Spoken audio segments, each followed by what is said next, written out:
everyone. Welcome to the Game Day Preview Show here at Franklin High School for tonight's game between Independence and Franklin. I'm Jay Johnson along with sports writer Maurice Patton, Franklin High School senior Eli Hiskey, and former Franklin High School quarterback Jimmy Weekly. Everybody, welcome to the show. Thanks, Jay. Thanks. Good to be here. Tonight during our show, we'll be joined by several special guests, including Baltimore Orioles catcher Caleb Joseph, and also assistant coach Kevin Weeks will stop by and visit with us before the evening's over. Guys, Rebel season, only one game behind Ravenwood right now. 2 tough games left with Independence and Centennial. How's it looking? Eli? Oh, well, I think it looks good. I mean, we played really well against Ravenwood, and we just came up a little bit short on our last drive. And Centennial, they have a good record, but I'm not sure how good they actually are, because they haven't really played too many people. And against Ravenwood, it was 24-0. So I think we have a good shot at coming in top 2 of the district. Maurice, you've seen some of these teams in action. How do they look? I thought all along that District 11 AAA was really going to be a dogfight for the top 4 spots, and that's kind of the way it's played out so far this year. And I think Franklin's got an excellent shot both tonight and next week. It's against Centennial, like Eli was saying. 4 really good teams. Ravenwood has obviously proven themselves to kind of be the class of the district, but these other 3, I think it's kind of throw them in a bag and see what happens. Okay, the Rebels currently sit at 2-1 in the district, 6-2 overall. Let's take a look at some of the highlights from earlier this season.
Part of today's game day festivities have included several teams and individuals being inducted into the Franklin High School Sports Hall of Fame. One of those individuals joins us right now. Welcome to the show, Baltimore Orioles catcher Caleb Joseph. Congratulations on being inducted into the School Hall of Fame today. Thanks, Jay. More importantly, congratulations on playing in the ALCS your first year in the majors. Tell us a little bit about what that was like. Pretty incredible. It's hard to explain. It's really think about any professional game you've ever been to, probably a Titans game, and times it by 5, because in baseball you're not used to the huge crowds. So every pitch, every play is extremely intense, and that was just an unbelievable atmosphere, and just a great opportunity, and just thankful to be a part of it. Caleb, take us through getting that first call up and the franticness of getting, in your case, from Norfolk to Baltimore. It's not a long drive, I don't guess, but just the emotion and everything of getting that first call. Well, the manager I had, he actually played a joke on me, and actually told me he was going to bench me for some stuff that I was doing pre-game, and used it kind of as a joke. And so I was extremely caught off guard, and when you get that call, you're excited, you're emotional. It's something that you've never experienced before, and you're realizing your dreams are about to come true, and the anticipation of what is about to happen, it starts really just pumping your blood, and you start making as many phone calls as you can, knowing that this is maybe a one-time thing, and so your phone's blowing up and it's going crazy, and it is a great experience, and it's something that I'll always remember. Caleb, talk about, we know you hold a record now for the Baltimore Orioles. Was it 5 consecutive games you hit 5 home runs? We hear a lot about athletes being in the zone. Explain what kind of zone you were in during that streak. I'm still trying to figure out who was in my jersey hitting those homers. I don't know what was going on, to be honest with you. The thing about my role this year is I played quite a bit, but during that span, I actually hit 5 homers in like 8 days because I didn't play consecutive days. But the games I did play, they were consecutive, and so I had days off.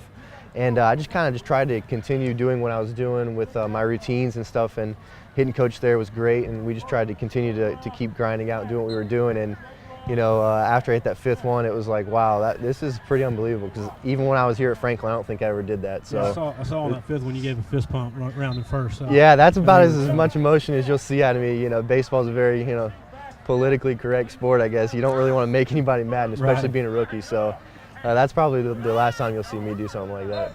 Awesome. Well, very quickly, tell us, you had a really great story about your first home run and a little bit of interaction with Derek Jeter on that. Tell us about that.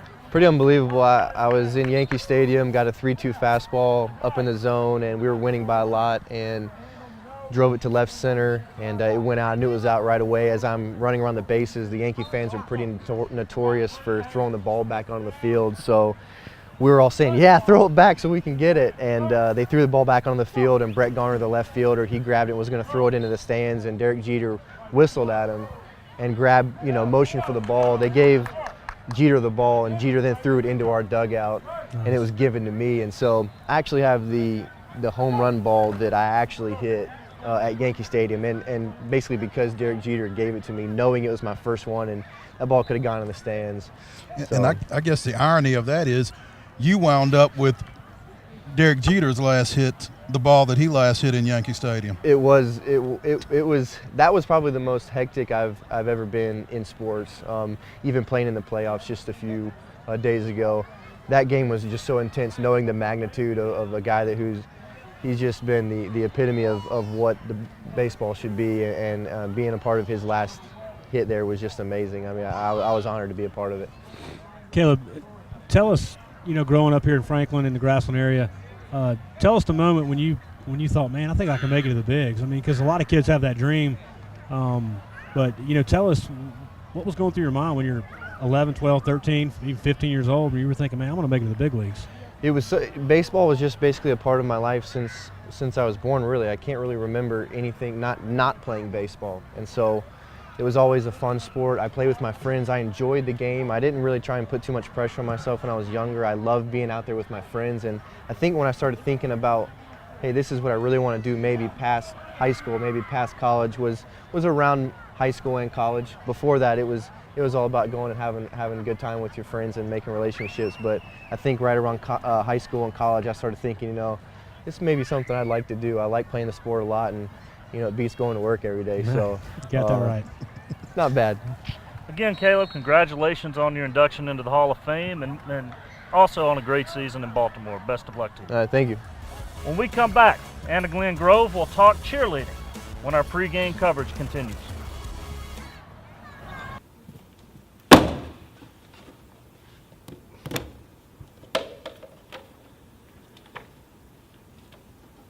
Hey, you go to the game on Friday? Of course I'm going to the game on Friday! So, you excited?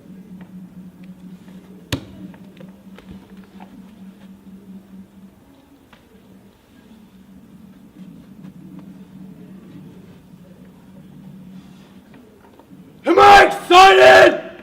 Yeah! Woo! Yeah!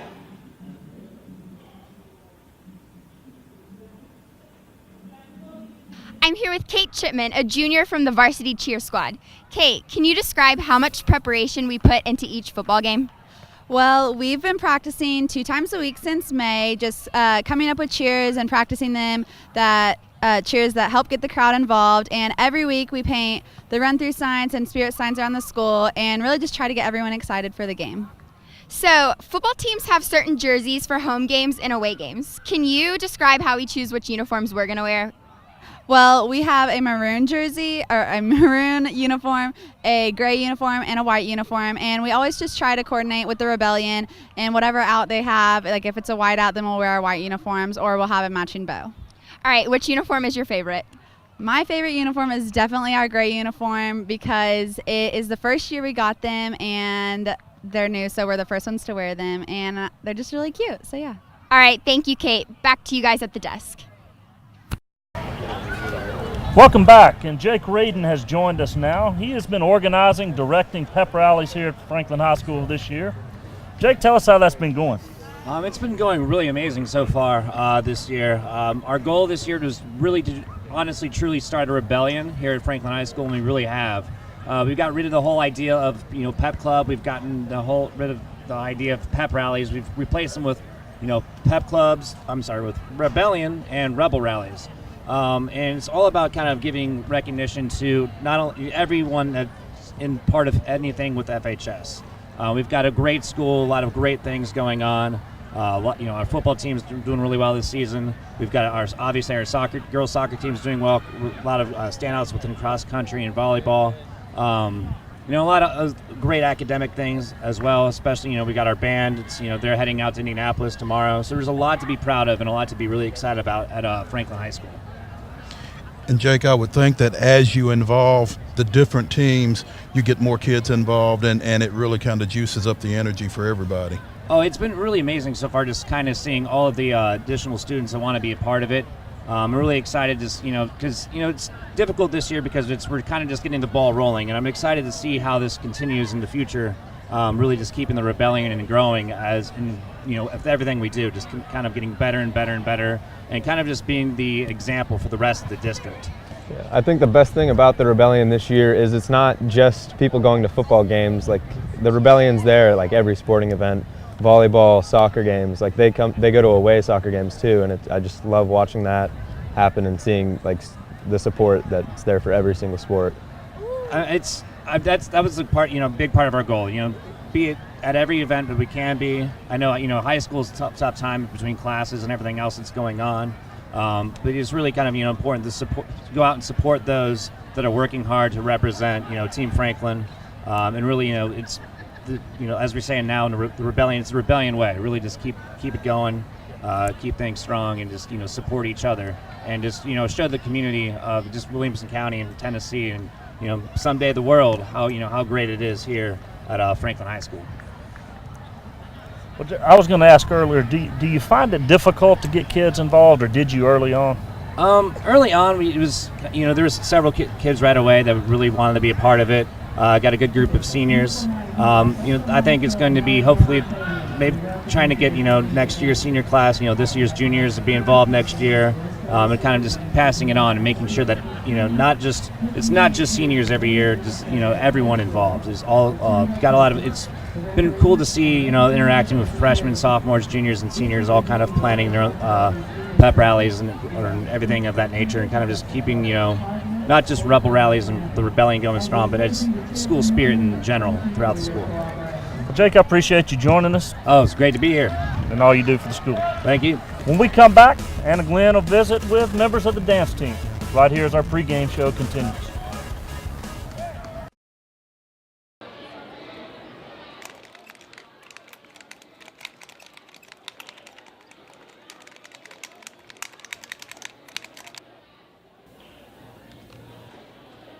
Ms. Bond, I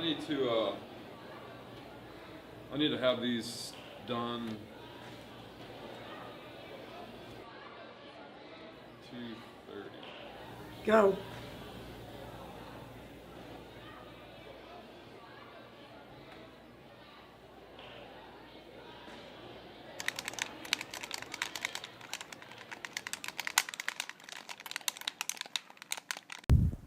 I am now here with Samantha Faber from the varsity dance team. Samantha, what is it like experiencing the game from the sidelines? Well, it's a lot of energy, and you can really feel the adrenaline, and you're way more into it. All right, how much does the crowd affect the dance team's performance? As performers, we build off the audience's energy, and so we love it when they have a lot of energy because we can really have a good time performing. All right, can you compare dancing at football games to dancing at basketball games? Well, at football games, there's a lot more energy just because the crowd is going nonstop, and basketball games are really fun because we get to perform an actual dance. All right, thank you so much, Samantha. Back to you guys. Welcome back to Game Day here at Franklin High School. Pregame show underway, and you look behind us here, you can see the teams warming up on the field. We've been joined by drum major Jeremiah Wooten. Big competition coming up this weekend. How's that going to go? Yeah, we're leaving tonight after the game. We'll be driving up. We're stopping in Kentucky to get a little rest, and then we'll be competing at the Bands of America Super Regional in Indianapolis. We'll actually get to perform in Lucas Oil Stadium on that field. So it's a great field, a great opportunity to really compete against some of the best bands in the nation. So how many members of the band are there? This year we're a little bit over 200. So we've been growing every year. I remember my freshman year was about 150 and just get bigger every year, get better every year, and it's really exciting to see that happen. So how hard is it to keep everyone synchronized? Like, how much work have you guys put into it? I mean, it's really tough, especially when you have a big band, because we're taking over the whole field, really. You'll see small bands who will be smaller, and so there's a lot of time and the sound has to travel. But we've been able to handle it good. We've been able to manage all. It's gone pretty well so far. Let's talk about the competitions that you guys have been in so far this year. Well, this year we started off our season with an exhibition, which is just we weren't scored. It was actually here at Franklin High School. We hosted it, and that was all of the Williamson County bands performed. And then we went to a Bands of America Regional in Louisville. We got second overall, which was really exciting. And then a little bit later, we went to a competition in Antioch called the Lower Antioch Experience, where we won first overall and won in every caption. So it's been a good season so far, and we hope it continues.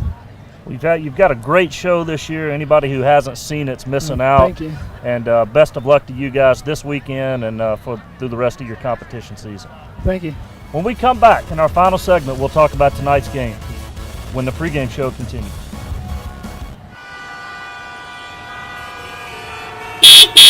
Come on! It's 6:20! If this time doesn't move, I'm gonna miss the kickoff! Ah! Knocked out of bounds on number 4. Hey, where's the ultimate rebel? I don't know.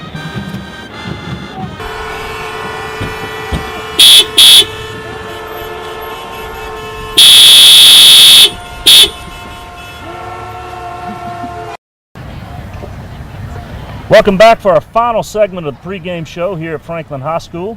We're just moments away from kickoff, so let's talk about tonight's game a little bit. Guys, it's no secret this is a big game for both teams. Independence trying to keep pace, trying to stay up there in playoff contention. Franklin looking to host a game first round maybe. What does each team have to do tonight to be successful? Maurice, you've seen a lot of these teams. You've seen Independence. You've seen Franklin. What do you see tonight? I think it's going to come down to whichever defense gets more stops. I mean, both these teams have shown the ability to put some points on the board. Both of them got quarterbacks that are playing really well right now. Andrew Bunch for Independence, Joe Critchlow for Franklin, who probably had his best game of the season last week against Ravenwood. And so whichever defense is able to slow the other offense down more often, I think, is going to kind of dictate how this one goes. Eli, do you think Indy's defense can stop Franklin? I'm not sure. I mean, they only have 15.5 sacks on the season right now, and I think Joe's mobile enough to avoid any pressure they have. And I think our receivers are strong enough that they can get open, and he can continue his hot streak of throwing touchdowns and just making plays he needs to make. Jimmy, in your career, you've been in games like this multiple times. How do you see a game like this unfolding? Both teams must-win situations. Well, I think tonight it's going to be in Critchlow's hands. He's got the hot hand from last week. And I say tonight what Franklin needs to do is air it out. Ride the hot hand. Joe had his best game last week. He's got a lot of snaps under his belt as a 3-year starter. So I'm going to go with my senior tonight. I want to ride Joe Critchlow and see what happens. Maurice, if it comes down to the kicking game, who has the advantage? Both teams with really good kickers. Yeah, I really like Franklin. Traditionally, Franklin has always been really solid, really special in the kicking game, and I think Independence has kind of had their ups and downs as far as that's gone. So I think if it comes down to the kicking game, I think the advantage probably switches to Franklin. Anybody want to wager a prediction on tonight? I've got 31-14 Franklin. 31-14. I think I'm right. I think Independence will probably score a little bit more than that. Maybe not much, but I think Franklin comes out of this one. You know, Independence has lost 3 of their last 4, snapped a 3-game losing streak a couple of weeks ago, and I think Franklin, with the way they played last week against Ravenwood, is feeling really good about themselves. Yeah, I think I kind of feel the same way Maurice does. Franklin's hungry. They almost tasted victory last week in a huge game. Coaches talk about defending your home field. Tonight, Franklin's at home. You got to go with the Rebels. I think it's going to be a 2-touchdown victory for the Rebels. Yeah, I also think running game advantage Franklin. Yeah, I like, the 2 guys that they've got running the ball, Bryce Milam and Malik Grimes. Dom Childress is a Navy commitment. He's had a nice season. But I think Franklin's defense can slow down one guy. I think the 2-headed approach that Franklin's got could make a difference in the running game. Yeah, kind of Bryce Milam, the power runner, Malik Grimes, the speed. I think that gives Franklin a distinct advantage in this game. Thank you all for joining us tonight on our pregame show here at Franklin High School. Again, we're only moments away from kickoff. In just a minute, we'll toss it up to Lonnie and Salty. They'll be doing the play-by-play for tonight. You can see the senior night festivities about to get underway behind us. Again, thank you for joining us. Everyone, enjoy the game.